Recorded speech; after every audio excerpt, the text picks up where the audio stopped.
Olá, meu nome é Lucas Pereira Camargo e eu vou apresentar um artigo intitulado A Evolução dos Limites Termais Críticos para a Vida na Terra.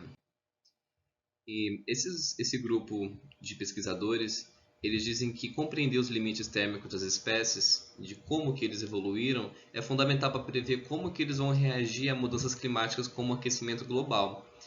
E acredita-se que a tendência das espécies seja manter as afinidades climáticas que os seus ancestrais tinham. Então eu trouxe aqui o exemplo dos ursos, que a gente pode ver que eles evoluíram no hemisfério norte, numa região que tem climas mais com, com a temperatura mais baixa. Só que nós temos três espécies que vão ocorrer na região tropical. E aí quando a gente observa essas três espécies, nós temos aqui no meio o urso de óculos, que ele é nativo aqui da América do Sul, mas ele não se encontra na floresta tropical quente. Ele se encontra na Cordilheira dos Andes, que é uma região com uma temperatura mais baixa. Então ele se limitou a viver numa região com uma temperatura semelhante, onde os ancestrais dele evoluiu. Agora, esses outros dois ursos aqui, o da esquerda é o que vive na Índia, que é uma região um pouco menos tropical do que a Indonésia, onde vive o urso da direita, que é o Elarctos. E assim, a gente observa que o limite de temperatura do Melursus da Índia é entre 13 graus e 38, então ele tem uma boa resistência ao frio. Mas o Elarctos, que se adaptou para viver nas florestas tropicais da região da Indonésia e da Malásia, ele tem um limite de temperatura que ele é entre 24 e 28. E aí eles observaram que esse urso, o Elarctos, ele não tem a característica da vasoconstrição, que é o que reduz a vascularização na superfície do corpo para reduzir a perda de calor que os ursos têm numa região fria. Ou seja, ele já adaptou a fisiologia dele para viver num ambiente mais quente, como as florestas do Sudeste Asiático. Os autores eles vão argumentar que existem uns três mecanismos envolvidos nos limites térmicos. Um deles é o legado climático, ou seja, uma espécie ela evoluiu num clima frio ou quente, e os seus descendentes também vão tender a manter essa característica de estar adaptados a uma certa faixa de temperatura. E também que o outro mecanismo é que o limite superior de temperatura, que é a resistência ao calor, ela é invariável, ou seja, praticamente todos os animais eles vão ser limitados por uma certa temperatura, que é onde começa a se desestabilizar a membrana das células e a desnaturação das proteínas. Ou seja, os animais eles têm um limite superior de temperatura até onde eles podem viver, mas agora no limite inferior é mais variável. Eles podem viver a regiões muito frias ou um pouco menos frias. E um outro fator também incluído nisso é o fator comportamental, porque alguns animais eles acabam desenvolvendo estratégias para evitar o calor, como entrar em torpor ou evitar períodos de alta radiação solar em locais como um deserto. E o objetivo desse trabalho foi desvendar qual seria o papel daqueles mecanismos citados com a distribuição para os valores da variação global de temperatura nos animais no planeta Terra.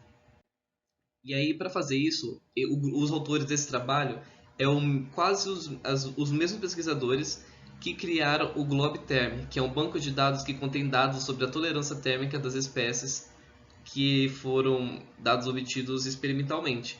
E nesse banco de dados que eles mantêm, eles possuem mais de 2.000 espécies de algas, plantas, fungos e animais. E com base nesse banco de dados, eles foram elaborar esse trabalho para encontrar alguma tendência, algum padrão de tolerância, relacionando os locais com a história evolutiva dos grupos.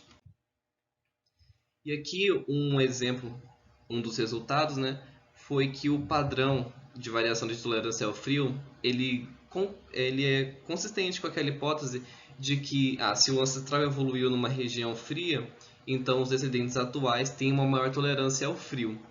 Aí aqui nesse exemplo, na esquerda nós temos a tabela, um gráfico sobre os ectotérmicos, E aí, no primeiro, vamos ter aqui um exemplo, a primeira coluna, digamos assim, de um animal, de um grupo que evoluiu na região, de um grupo ectotérmico que evoluiu na num período glacial. Hoje em dia, esse grupo ele vai ter uma maior tolerância ao frio, diferente de um outro que evoluiu numa região mais quente e ele tem uma tolerância um pouco menor ao frio. Já do outro lado, que vai que vai mostrar sobre os terrestres, ainda sobre os ectotérmicos, só que nesse caso terrestres, vamos observar uma mesma tendência. Aqueles que evoluíram numa região mais fria, os descendentes atuais eles têm uma maior tolerância do que aqueles que evoluíram numa região mais quente. E o mesmo é observado aqui para os endotérmicos na direita. Mas aí observe também que a gente observa em esses quadrados azuis, né, vão representar a tolerância ao frio, ela tem uma maior variação, que vai ali entre perto de zero até perto de 20 ou 30. Agora a variação do calor ela é bem estática, porque como eu falei, como eles disseram, o limite superior de temperatura, ou seja, a resistência ao calor, ela é mais limitada em todos os grupos. E um outro fator que eles analisaram foi que os limites térmicos inferiores, ou seja, a resistência ao frio, ela evolui muito mais rápido em ambos os grupos. Porque se a gente observar aqui nesse gráfico, na esquerda, que são dos animais ectotérmicos, a gente vai observar que eles levaram cerca de, sei lá, 750 milhões de anos para diversificar toda essa adaptação ao frio. Mas aqui na direita, que mostra os endotérmicos, mostra que em cerca de 80 milhões de anos eles conseguiram uma alta diversidade e adaptação ao frio.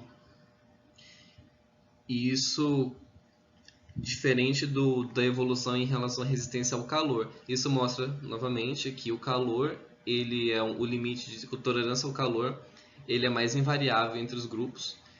E esse gráfico também mostra que os endotérmicos eles evoluem mais rápido a tolerância ao frio. E isso está relacionado com o fato de que é mais fácil o organismo adaptar o tamanho da pelagem ou da cobertura de penas para resistir ao frio do que um animal ectotérmico que não possui essa cobertura de pele ou penas. Para eles é mais difícil se adaptar ao frio, porque eles precisariam desenvolver várias alterações e mudanças bioquímicas que levariam muito mais tempo para serem selecionadas, né, pela evolução. E aí eles concluem que esse trabalho que eles fizeram vai informar, pelo menos como uma base, de qual seria a previsão sobre como as espécies iriam se redistribuir em um planeta mais quente por causa do aquecimento global. E aí eles argumentam que se o ritmo da evolução dos grupos se manterem como foi antigamente, a grande maioria das espécies vai ter um potencial limitado de adaptação ao aquecimento global. Provavelmente eles estão se referindo aos ectotérmicos, que levam mais tempo para poder se adaptar. E esses são os dois artigos. O primeiro é o que é a base do trabalho sobre a evolução dos limites térmicos críticos.